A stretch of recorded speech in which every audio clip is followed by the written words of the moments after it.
What's going on, guys? My name is Matt, and what you're looking at is simultaneously one of the jankiest and best price to performance PCs I've ever built. Recently, I gave myself the challenge of trying to put together a gaming PC for the extremely low price of $100.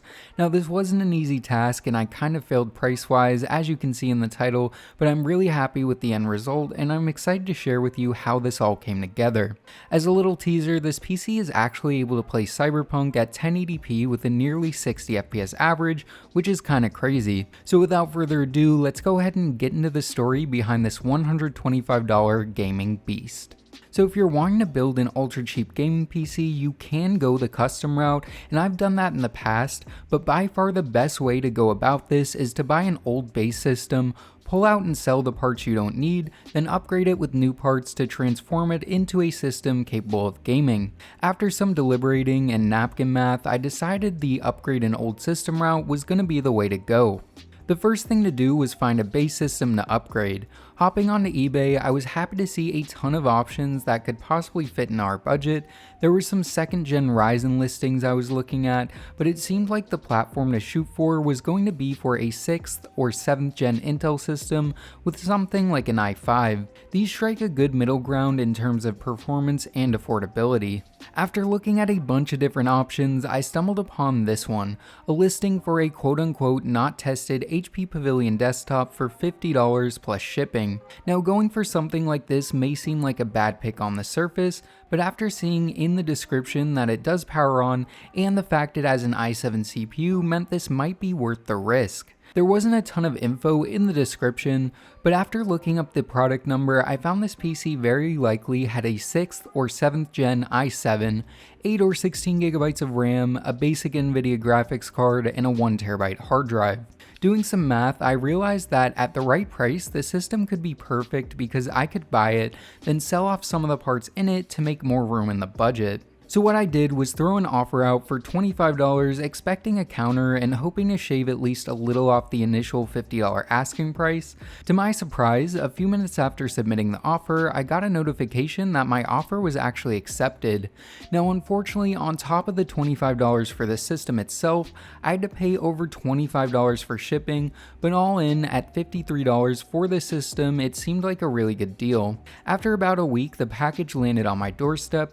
The box was slightly beat up, but nothing too bad, and opening it up, I was happy to see the system was packaged fairly well with plenty of foam, which is far from guaranteed when buying from eBay. On a quick physical inspection, I found the system was definitely far from perfect, but everything damage-wise seemed to only be cosmetic with a bunch of small scratches covering most of the outside surfaces. I decided the first thing to do would be to see if it booted, so I hooked it up to a display and keyboard and pressed the power button for the first time. After a minute or so, the PC actually booted directly into Windows, which was awesome to see because it meant I had a fully working PC on my hands, and the next thing to do was try and confirm all the specs.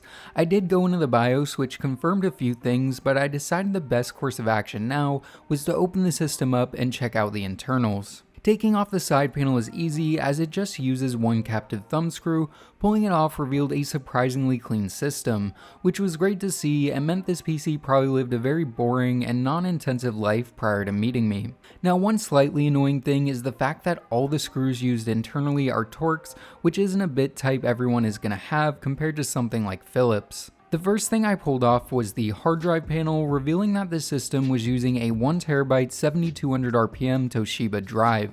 This was good to see as I wanted to upgrade to an SSD and this hard drive could possibly be sold off to add some extra money back into the budget. Next, I struggled for an embarrassingly long time trying to remove the CD drive, which I did eventually get out, but couldn't get out the caddy that held it into the case, which ended up being fine. This is a basic HP Slim CD drive, and again, I wasn't going to be needing it, so it was just another item I could try and sell off. After that, I pulled out the 2 RAM sticks, which turned out to be a matching set of 8GB Kingston DDR4 modules rated at 2400 MHz. This is about as basic of RAM as you can get, but 16 gigs of RAM in a budget system like this one should work out perfect. Next, I pulled out the included GPU, which after a quick look is an NVIDIA GT730 with 2GB of DDR3 memory. This is a good card for adding extra video ports to an old system, but for gaming it's basically useless, so it was another item I could sell off. With that out, I went ahead and pulled off the CPU cooler, which even the cooler mounts were using Torx screws. Then I cleaned off the thermal paste to reveal the heart of this future gaming system, the Intel Core i7-6700T. This is a 4-core, 8-thread CPU that launched back in 2015 with a TDP of only 35 watts and boost clocks of up to 3.6 GHz. The CPU may not sound like much based on our current CPU offerings, but back in its day the CPU was a beast, and for modern budget gaming it should still work very well, and this part is definitely staying. The cooler itself is a very simple and small aluminum heatsink with a 92mm fan attached. This is basic but will work fine and is staying in the build. The CPU and cooler are both mounted to this weird LGA 1151 motherboard that does actually use standard power supply inputs. With that being said, after looking at the connectors on the board, I realized we might have a problem. See, the ATX 24 pin is located directly below the PCIe 16X slot, meaning most normal cards probably weren't going to fit. After this discovery, I made sure to keep it in the back of my mind, but I decided to move on to look at the power supply. The included unit is this unrated HP ATX power supply, which outputs a surprisingly small 180 watts. I thought this was probably not going to be enough power for the final system, so I knew this was more than likely going to have to go. After confirming the system was working and figuring out what was in it, it was time to sell off some of the unneeded parts to gain extra room in the budget. I listed everything locally and on eBay to hopefully find quick buyers for everything. The GT730 I was able to sell locally for $15, which I think is pretty good. The hard drive I sold on eBay, which after fees and shipping I ended up getting $11. The power supply was the surprising one, as these go for generally $25 to $35 on eBay, and after shipping and fees I was able to get about $18 for it. Unfortunately, I wasn't able to sell the CD drive in time for the video, but I think recouping $44 from random unneeded parts in a PC that I picked up for only $56 is pretty darn good. This means the net cost of the base system ended up being only $12 and meant I had $88 more left in the budget to stay under the initial $100 price target. So at this point, it was time to start looking for parts to upgrade the system. For storage, I decided to keep things basic and pick up this used 256GB SSD for only $13.50. 256GB is a good starting point for a system like this one, and even though this is basic, it should be miles better than the old mechanical drive that was originally in here. For the power supply, I was able to locate a 500 watt Thermaltake Smart Series unit for only $20 locally. This power supply again isn't great, but it will provide more than enough power for this system, plus pretty much any budget graphics card I throw in it. Which brings me to the biggest challenge in this build, which was figuring out what the heck I was going to do for the GPU. Most normal cards again won't fit because of the location of the 24-pin connector. Fortunately, there is one dual slot card that does fit and would have worked well in this build. This OEM RX 460 has just enough room to slot in, which is great. Unfortunately, the PCIe slot in the system can't supply the necessary power, meaning just opening a game and running the menu will cause the entire system to crash and reboot. This is unfortunate because these cards sell for under $40 and still provide very good performance in esports and older AAA games. At this point, after buying the system for a net cost of $12, along with the power supply and SSD for around $34, it meant I had about $54 left in the budget.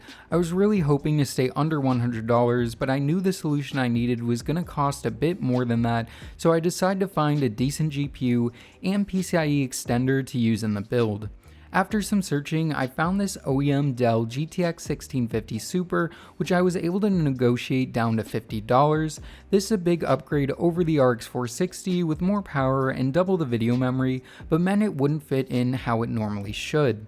Now you can pick up cheap PCIe extension cables for $10 to $15 online, but I was able to find this high quality one locally for $20. This guy said this was a new upgraded riser cable for an NZXT H1 that he didn't own anymore, which if you don't know the whole NZXT H1 riser situation, I'll leave a video that explains it in the description below. So after buying both of those, I was left with a total net cost of $115.50.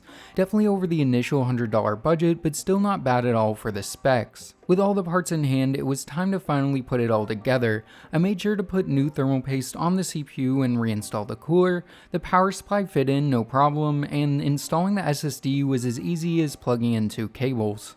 For the GPU, I plugged in the riser cable to the slot and the GPU to the cable. There's no elegant way to mount this in this case, so careful placement should work for now. The final system looks incredibly janky, but it was technically done, and for a system like this, all I really care about is how it performs. With that done, it meant it was time to install Windows, games, and get to testing. In terms of games, I tested a mix of esports and AAA titles. I'm using my normal tests, but want to upgrade my testing library of games, so if you have any suggestions, let me know what games you think I should test in the comment section below. So without further ado, let's go ahead and see how this janky $120 gaming PC performs.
As you can see, performance on the system is really good. Even a game like Cyberpunk at 1080p low is perfectly playable, which was honestly pretty surprising to me.